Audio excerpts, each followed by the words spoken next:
Sir मेरा take 7 है। मैं कहीं ना कहीं बार बार अटक जाता हूँ और मैं चाहता हूँ कि मेरी वीडियो सिंगल टेक हो। एनीवेज शुरू करते हैं। सर नमस्कार, कैसे हैं आप सब।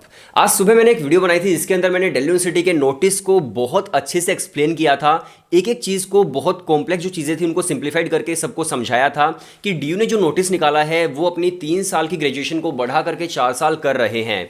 और सिर्फ दिल्ली यूनिवर्सिटी की बात नहीं है बल्कि इंडिया के अंदर जितनी भी यूनिवर्सिटीज़ हैं उन सभी में रूल होने वाला है, क्योंकि गवर्नमेंट की तरफ से ये एक्शन आया है कि आपको इस तरह से एजुकेशन अपनी चेंज करनी है। उस वीडियो के कमेंट सेक्शन के अंदर बहुत सारे कमेंट्स थे जिसके अंदर मेजरली कुछ ही डाउट थे स्टूडेंट के, जो बार बार स्टूडेंट्स पूछ रहे थे सेम डाउट को। मुझे लगा कि मुझे एक वीडियो बनानी चाहिए जिसमें मैं आप सभी के डाउट्स क्लियर कर सकूं। सबसे पहला डाउट हमारे पास यहाँ पर ये था कि जो बीकॉम प्रोग्राम हुआ करता था पहले, अब वो चेंज हो गया है बीकॉम स्टडीज़ ऑनर्स के अंदर।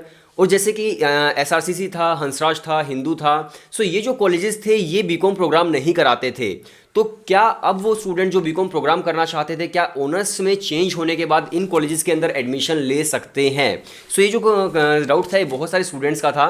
मैं आपको बताना चाहता हूँ कि अगर एसआरसीसी, हंसराज, हिंदू या फिर कोई भी ऐसा कॉलेज जो बीकॉम प्रोग्राम नहीं कराता था, अगर उसने बीकॉम स्टडीज़ ऑनर्स ऑफर करना शुरू कर दिया तब आप एडमिशन ले सकते हैं, वरना आप एडमिशन नहीं ले सकते हैं। आई होप आपके क्लियर हो गया होगा। अभी भी बीकॉम ऑनर्स जो है वो अलग है और बीकॉम स्टडीज़ ऑनर्स जो है वो अलग है। दोनों अभी भी अलग अलग कोर्सेज हैं, सिर्फ नाम चेंज हुआ है। अगर वो कोर्सेज ऑफर करने लगे सिर्फ तभी आप उन कॉलेजेस के अंदर एडमिशन ले सकते हैं। बीकॉम ऑनर्स के अंदर आप एडमिशन नहीं ले सकते हैं।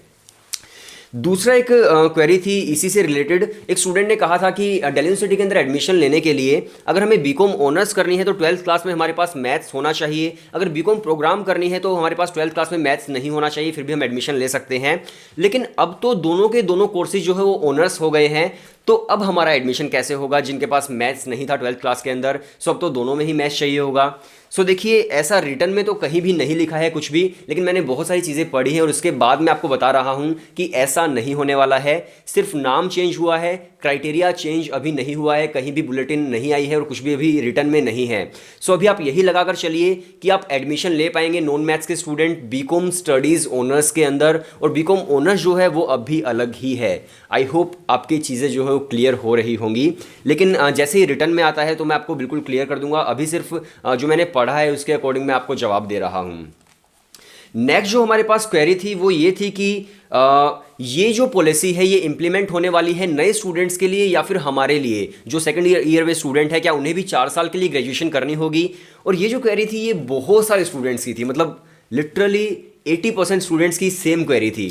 तो मैं बिल्कुल क्लियर कर देता हूं, कहीं पर भी रिटर्न में नहीं है कि न्यू स्टूडेंट्स के लिए है या फिर आपके लिए है, लेकिन जो भी मैंने पढ़ा है उससे मुझे यही समझ आता है कि ये जो पॉलिसी है ये नए स्टूडेंट्स के लिए ही है और इसके पीछे भी एक लॉजिक है।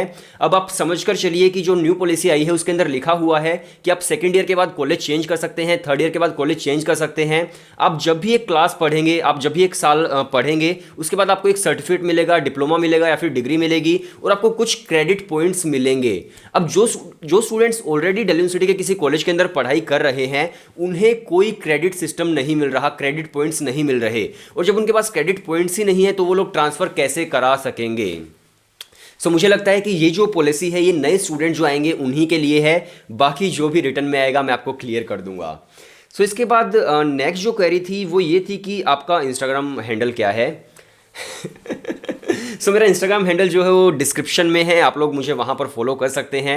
और जितने भी स्टूडेंट्स इस वीडियो को देख रहे हैं, अगर आपने मुझे टेल एंटरटेनर पर भी देखा है तो आप लोग मुझे जानते होंगे कि आपकी और हमारी एक जर्नी है, जो जर्नी बहुत लंबी चलने वाली है, और वो जर्नी तब तक चलती है जब तक आपका एडमिशन नहीं हो जाता किसी पर्टिकुलर कॉलेज के अंदर। और हाँ, एडमिशन होने के बाद तो आप लोग ही मुझे टाटा बाय बाय बोल देते हो अनसब्सक्राइब करके, बट हमारी जर्नी लंबी चलती है। आप लोग मुझे इंस्टाग्राम पर फॉलो कर सकते हैं। अब हम आ जाते हैं हमारे नेक्स्ट क्वेरी पर, फालतू की बकवास कम करते हुए। नेक्स्ट क्वेरी जो थी वो थी कि एंट्रेंस एग्जाम के बारे में इस नोटिस के अंदर कुछ लिखा हुआ था क्या? जो सेंट्रल यूनिवर्सिटीज़ का कॉमन एंट्रेंस टेस्ट होने वाला है, क्या उसके बारे में भी इसमें कुछ लिखा हुआ था? देखो, इसके अंदर एंट्रेंस एग्जाम के बारे में कुछ भी नहीं लिखा हुआ था। मैं आपको फिर से बता देता हूं कि एंट्रेंस एग्जाम के बारे में कुछ भी इस नोटिस के अंदर नहीं लिखा हुआ था। लेकिन हाँ, ये बहुत ज़रूरी शब्द है, जैसा कि गवर्नमेंट ने कहा कि एजुकेशन सिस्टम हमारा चेंज होगा, 4 साल की ग्रेजुएशन होगी, और आपने देखा कि कल अचानक से नोटिस आ गया कि ये होने वाला है। इसी तरह से गवर्नमेंट ने यह भी कहा है कि एंट्रेंस एग्जाम होगा, सो कभी भी ये नोटिस भी आ सकता है। सो आप लोग अटेंशन बनाए रखिएगा न्यूज़ पर, और अटेंशन बनाए रखिएगा हमारे टेल एजुकेशन चैनल पर। इस पर नोटिस आ जाएगा, जब भी आएगा तो मैं आपको इन्फॉर्म कर दूंगा कि एंट्रेंस होने वाला है या फिर नहीं होने वाला है, लेकिन ज़्यादा चांसेस हैं कि एंट्रेंस आपका होगा। सो अटेंशन बनाए रखिए। इसके बाद एक क्वेरी थी कि क्या एसओएल के लिए भी ये एप्लीकेबल होगा, जो स्कूल ऑफ ओपन लर्निंग होता है दिल्ली यूनिवर्सिटी से, डिस्टेंस एजुकेशन होती है। सो उसके बारे में भी इसमें कुछ नहीं लिखा है कि उसके लिए है या फिर नहीं है, उसके लिए जब आएगा तभी पता चलेगा। अभी कुछ भी इन्फॉर्मेशन नहीं है एसओएल से रिलेटेड। अब बात आती है, एक स्टूडेंट ने मुझसे पूछा था कि मैं फिलहाल सेकंड ईयर में हूँ, क्या मैं थर्ड ईयर के अंदर अपना कॉलेज चेंज कर सकता हूँ। जैसे वो इसी चीज़ का इंतजार कर रहा था कि कब ये पॉलिसी लगेगी और मैं कब इस कॉलेज से भागूंगा। सो इसका आंसर यही है कि अभी आपके लिए नहीं है, क्योंकि इसके अंदर लिखा है कि क्रेडिट सिस्टम होगा और आपको सर्टिफिकेट मिलेगा जब भी आप एक स्टेज क्रॉस करेंगे, डिप्लोमा मिलेगा जब भी आप एक स्टेज क्रॉस करेंगे। सो जो भी स्टूडेंट्स ऑलरेडी पढ़ाई कर रहे हैं उन्हें कोई क्रेडिट नहीं मिल रहा, उन्हें कोई भी डिप्लोमा या सर्टिफिकेट अभी नहीं मिल रहा है। सो आपके लिए मुझे लगता है कि ये नहीं है, ये नए स्टूडेंट्स के लिए है। और अगर आपके लिए भी होगा तो अगेन मैं बता दूंगा यार, जब भी रिटर्न में आ जाएगा।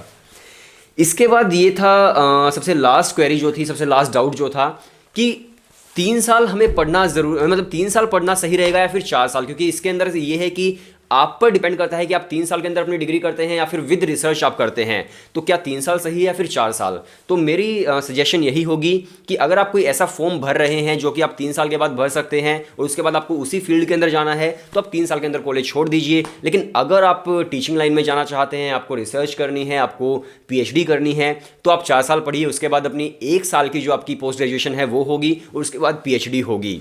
अब आई होप बहुत सारे ऐसे स्टूडेंट्स होंगे जिनको नहीं पता कि 1 साल की मास्टर्स होने वाली है।